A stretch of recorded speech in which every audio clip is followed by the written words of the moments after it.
Hey guys, it's Matt. I'm glad I saw the latest video from the Critical Drinker. He's a movie reviewer because the slide presentation, what I'm working on, is not going to be done today anyway. Most likely tomorrow. I'm almost positive tomorrow. But I haven't done this in several months. These guys that review movies in Hollywood and video games and I've said this before about Nerdrotic and the Critical Drinker. I like the Critical Drinker. I like his movie reviews. He can be funny. And he hates the woke marketing. He hates the social justice narratives that keep being pushed. But these guys don't get it. Nobody gets it, right? Oh, you're the only one that gets it, Matt? You and your community? Yeah, pretty much. They just don't get it. I'm going to play some excerpts. Of course, what do you expect? Constant ranting at Hollywood, why they're putting in their woke marketing, why they push social justice. Why don't they just get back to making movies that people love? Why are they going after their fans? Why have they lost touch? Guess what, guys? You guys know this. A note to the Critical Drinker and to everybody else, it's all on purpose. They don't get it. They can't see what we can clearly see. I'll address this in a moment. Here's some clips. And a growing atmosphere of antagonism and hostility between the fine folks of Tinseltown and the customers who ultimately pay their wages. And never were these troubles more obvious than in the ratings for last night's Academy Awards ceremony, which recorded the lowest viewing figures in the show's history, dipping below 10 million for the first time. Damn, it was even worse than last year. And it got me to wondering, how exactly did it come to this? How it came to this is obvious. It's all by design. It's all part of the script that Hollywood is following. If anybody's listening to this that's not in my community, I'm aware how crazy insane that sounds. Okay, I got it. But we've been studying, my community's been studying this stuff for 10 years. It's all by design. I'll demonstrate that as this video goes on. I ask for you to be open-minded. And somebody's like, well, what's this guy saying? That Hollywood is choosing to deliver movies and deliver things that fans don't actually want, and they know the fans aren't going to want it before they deliver it? Yes, that's exactly what I'm saying. Okay, this will take a little while to understand. Most likely anybody outside of our community will never understand this, but we'll just have to get it off our chest one more time. You can choose to believe that after studying movies, Hollywood studies what movies work, what themes work, what characters are beloved. They can study it for 100 years almost. Or going back to Georges Méliès and that, the rocket shot to the right eye of the moon. They study what works. They know exactly what works, what themes work, and what doesn't. But you can just assume that they just lost their way. They have no idea what they're doing, these executives that make $90 million a year. You can choose to believe that, or you can finally see what's being delivered is absolutely intentional. Some Nerdrotic or Critical Drinker fan that was directed to this video is like, doesn't this guy making this presentation, you don't understand that these studios need to make money? What? Why would they deliver something to the fans that they know the fans are going to hate? No, that's completely new to me. The variable in the equation that says these studios need to make money. No, I didn't factor that in. It just went over my head. I know what I'm saying is nearly impossible to understand if you haven't looked at these things as long as we have. I'm well aware what I'm saying is crazy insane, like Weird Science. Crazy insane? On the telephone? What's this boy talking about on the telephone? Man, of course it's a telephone. Broke my your heart. Look, I expect these movie reviewers, the ones that still have a degree of common sense, that don't want all this woke marketing, all this social justice stuff. Most Americans think this is completely normal, so I applaud the Critical Drinker, but they just don't get it. More and more people use their time on the podium to push their hastily concocted political opinions, comment on the social issues of the day, and of course, rail against the Orange Man for some cheap applause. This kind of unwelcome political diarrhea all went hand in hand with demands for nominees to be picked based on their demographic makeup rather than the quality of their work. Even what the stars themselves do specifically defies common sense. Because there's not like one or two Ashley Judds. There's like 100 of them where they continuously push their leftist agendas or woke agendas or social agendas, whatever it may be, knowing that they're going to piss off half their audience. See, a few people might make this mistake. But see, it's not going to be as pervasive as it is unless it's all by design, unless it's all part of the script that's playing out on a massive level. You'd have one Ashley Judd every so often, and her manager would be like, don't say that because these people won't go see your movies. But the amount of times it happens is unnatural, and it reveals itself as a script. How long does this sort of behavior from actors, from Hollywood, like Kathleen Kennedy and Rian Johnson, fighting with their own fan base, saying the fans don't understand Star Wars, we do, putting out crap products that nobody wants, rewriting themes that were beloved, like the original 3 Star Wars. How long does this have to go on, movie reviewers, before you open up your bookends to think something else might be going on here? See, that's where we are in the conspiracy community. We're not like speculating something else is going on here. We can tell you exactly what's going on here. See, your constant excuses and explanations for what's happening don't work anymore. How many times can you say, Hollywood's out of touch? Kathleen Kennedy is out of touch. She doesn't really listen to the fans. And they're not aware that their own numbers are dropping. They're not aware that the profits are going down. They're not aware that nobody's watching the Oscars anymore. If the world ran itself the way you think it runs itself, then they would have seen these trends 2, 3, 4 years ago, and they would have started to corrected it. The managers for Ashley Judd would have said, if you ever want to get a role again, stop it. Keep it behind closed doors. Stop it. But it never stops. The Brie Larsons of the world, it just gets more and more and more. They're not stupid. They see the numbers. So when it happens this much and it's this pervasive, there are things going on that you can't keep going inside your little tiny bookends to figure it out. Oh, they're out of touch. Let's recycle that over and over. They're out of touch. They're out of touch. No, they know exactly what they're doing. I don't know if I can explain it to you. Studying reality, how the world works for 10 years, hardcore, I don't think I can explain it to you in one video. I can only ask you to open your mind up to other possibilities and see that the same tired old complaints don't work anymore. You movie reviewers understand movies, so let me put it into a movie reference for you, something you can understand. Total Recall. Douglas Quaid taking the little arms of Quato, opening up the chest. Little Quato comes out. I ask you to do the same, movie reviewers. Open your mind, movie reviewers. Not start the reactor. You don't need to start the reactor. You just need to see that after so many years of this happening, it's all by design. You don't have to start the reactor. Just get a clue. The end result of all of this was that Hollywood developed a reputation as a clique of arrogant, corrupt, spoiled, out-of-touch narcissists, endlessly lecturing regular people about how to live their lives while conveniently ignoring their own shortcomings, pushing divisive political rhetoric with only a vague understanding of the issues at hand, and self-righteously railing against the very system that pays for their obscenely lavish lifestyles in the first place. So I guess this video is kind of an open letter to anyone in Hollywood who might be inclined to listen. Of course, no one's going to listen as to how Hollywood should conduct its business and deal with its fans, because what they're laying down, and I'll say, I guess, 10 more times before this video's up, what they're laying down is exactly what they want to lay down. It's all by design. So you don't think by now they have no way of knowing that the Star Wars fan base was completely disturbed as to what was occurring after The Phantom Menace? Disney couldn't have possibly changed up what they were presenting. They received no feedback after the first of the last 3 Star Wars, The Phantom Menace, I believe it was called. They just, was it Bob Iger? I don't know who was in there and now, whatever. These are just some names that pop into my head. They're like, well, a deal's a deal, and we put Kathleen Kennedy and Rian Johnson in charge, and, I've just got to stick with people. No, they wouldn't have gone in and said, this is a freaking disaster. We're going to start over. Well, Matt, they did bring in J.J. Abrams and well, come on. Nothing changed. The second Star Wars was worse than the first one of the last 3, whatever it was called, The Return of Luke or whatever. They're all terrible. If anything, first of all, it wouldn't even have gone that far. It would have been during the editing process, as different executives would have been brought in.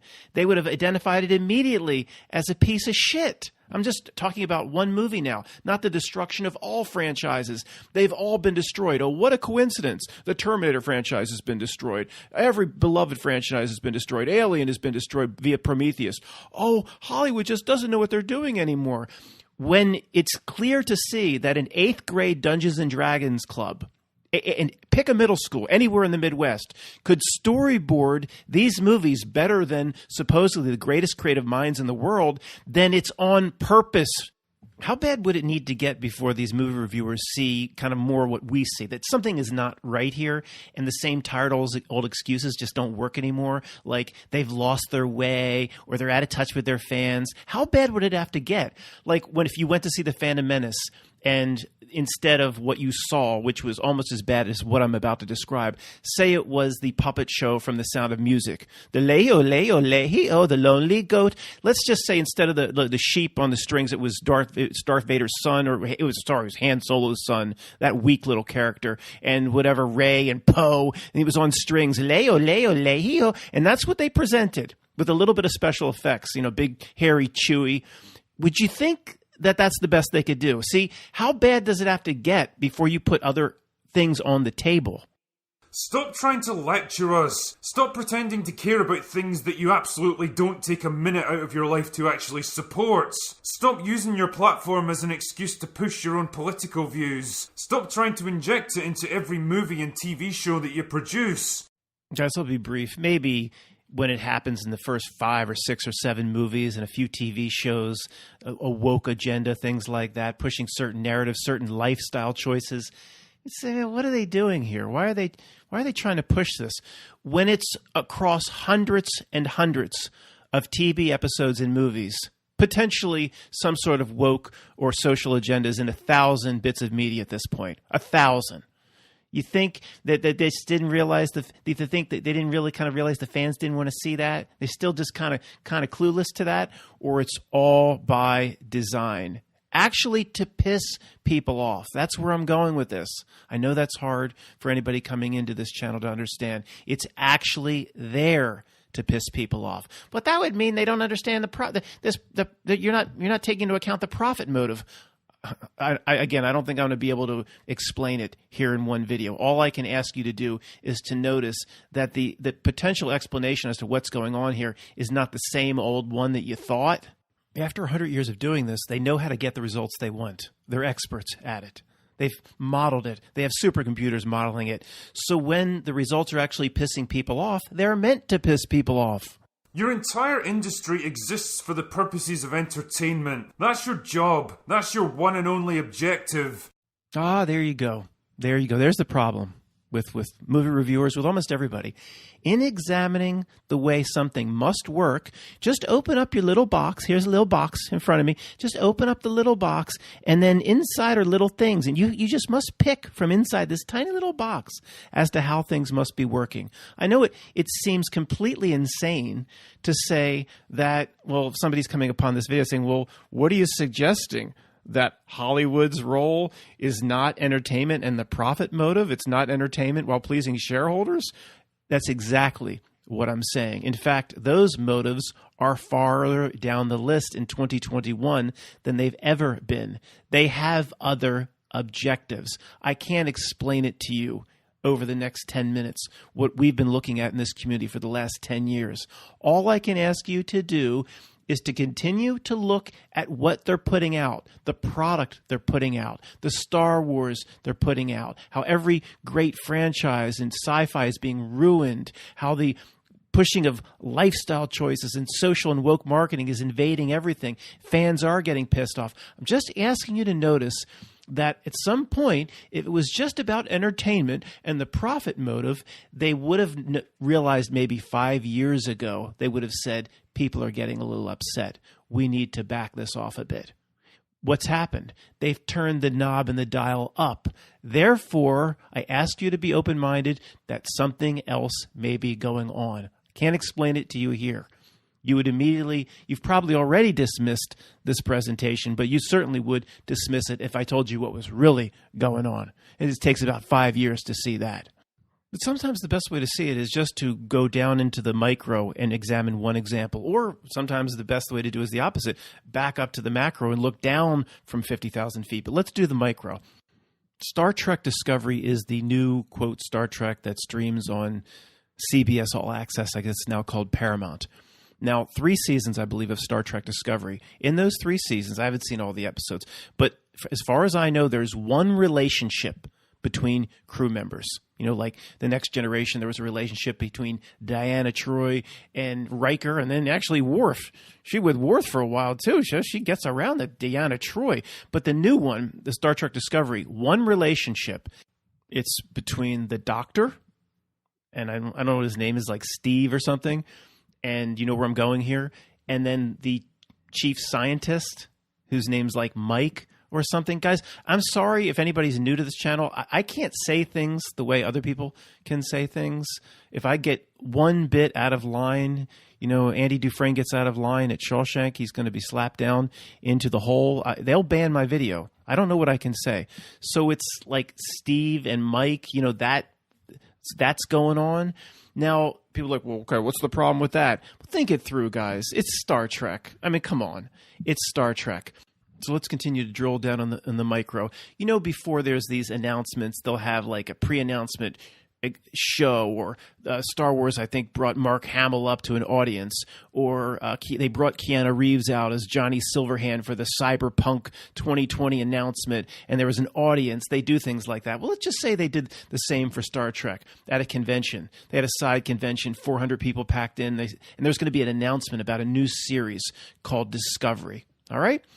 Somebody comes out to the podium and announces to a bunch of rabid Star Trek fans that we're doing a new Star Trek. It's going to be called Discovery. People would be like standing on their chairs, hugging, kissing. A new series. It's going to stream on CBS All Access. Everybody's going crazy. And then the person at the podium or addressing this audience, like Steve Jobs would say, let me introduce the new Leopard operating system, whatever. Everybody would cheer for that. He'd say, let me use you guys as a focus group. Here's what we want to do with the Klingons. And they show the new mask, the new makeup. And people are like, yeah, that's cool. Now, if somebody raised their hand in the second row, is there going to be a relationship in the new Star Trek? Ooh, yes. I'm glad you asked. It's between Mike here and Steve. What do you guys think of that? Now, what do you think the Star Trek fans want, guys? They're not going to be phobes, you know, or racists or anything. They might be like, hey, my neighbor. They're accepting of it.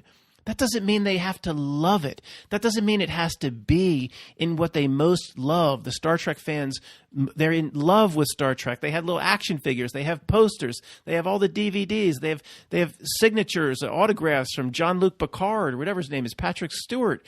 They wouldn't get on their chair and scream, yes, a gay relationship in Star Trek. Oh yes, yeah. So you know they wouldn't. They'd be like, you know, I'm accepting of that, but I don't. If they were pulled, they might not say it in public because people have been shamed to talk about what they really think in this regard. But in private, saying, hey, we're not going to put your name to what your real opinion is here. Give us your real opinion. They'd say, I don't want to see that in my Star Trek. Not that there's anything wrong with it, like Seinfeld said, but I just don't want to see that in about 10 episodes of my Star Trek. You know, it's cool if my neighbor, you know, and whatever they do in the Castro district, but I don't want it in my Star Trek. There's nobody listening to this that would say the majority of fans, Star Trek fans, would want that. Okay? So obviously, if it's all about profit and all about pleasing fans and entertainment's their only job, then why are they pushing that? And then the same excuses from the critical drinker and neurotic. They would say, well, they'll push their woke agenda and they'll push their diversity agenda and they'll push their progressive agenda over what the fan wants. But it doesn't make any sense to put it.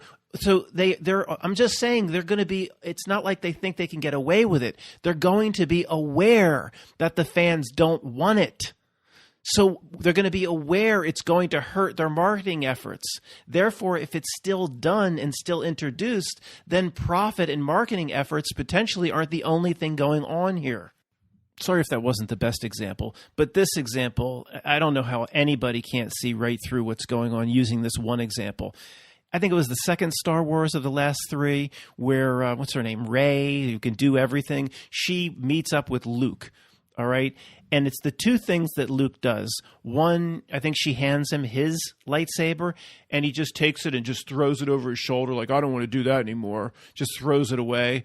And then that same scene, I believe, These movies are so bad, guys. I'm a big Star Wars fan. I can't even watch them. I've watched like half of each one. They get so bad, I have to turn them off. Where he takes the milk from some gigantic space cow and drinks it. You've seen all that, how ridiculous those scenes are, completely destroying the image of Luke that's been built up over, say, a 30-some year period.